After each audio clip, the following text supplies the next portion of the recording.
पृथ्वी आखिर अंतरिक्ष में कैसे टिकी है?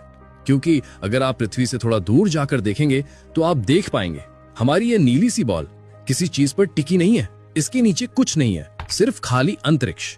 अब देखो, ये रही पृथ्वी की असली तस्वीर, जिसमें साफ दिखाई देता है कि इसके नीचे कुछ भी नहीं है।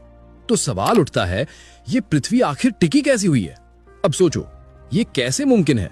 कई लोग कहेंगे कि सूर्य की ग्रेविटी से पकड़े हुए है, लेकिन अगर ऐसा है तो वो ग्रह जो किसी तारे के बिना अकेले अंतरिक्ष में घूम रहे हैं, वो कैसे टिके हुए हैं? क्योंकि ऐसे ग्रह सच में मौजूद हैं, जिनका कोई सूरज नहीं, फिर भी वो यूं ही स्पेस में तैर रहे हैं।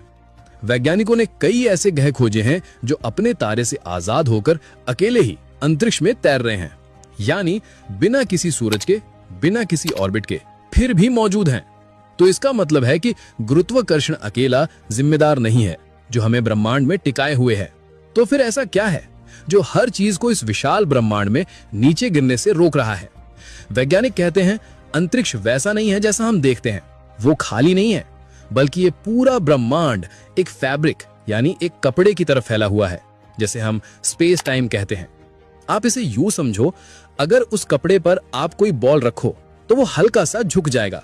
अब दूसरी चीजें उस झुकाव के कारण उस बॉल की ओर खींचने लगेंगी। यही है ग्रेविटी का असली चेहरा। ये कोई अदृश्य ताकत नहीं, बल्कि स्पेस टाइम का झुकाव है, और वहीं से बनती है ग्रेविटी। यानी ग्रेविटी कोई अदृश्य ताकत नहीं, बल्कि स्पेस टाइम का झुकना है, जिससे चीजें एक दूसरे की ओर खिंचती हैं। इसीलिए पृथ्वी गिरती नहीं है, बल्कि स्पेस टाइम के इसी झुकाव पर अपनी जगह पर घूम रही है। अब बात आती है, इस फैब्रिक को थामे कौन हुए है? तो वैज्ञानिक कहते हैं कि यही है डार्क मैटर और डार्क एनर्जी। मतलब हमारे ब्रह्मांड का लगभग 95% हिस्सा इन्हीं दो चीजों से बना है, पर इन्हें आज तक कोई देख नहीं पाया। डार्क मैटर उस अदृश्य जाल की तरह है जो गैलेक्सियों को बांध कर रखता है, और डार्क एनर्जी वो रहस्यमयी ताकत है जो ब्रह्मांड को फैलाए जा रही है।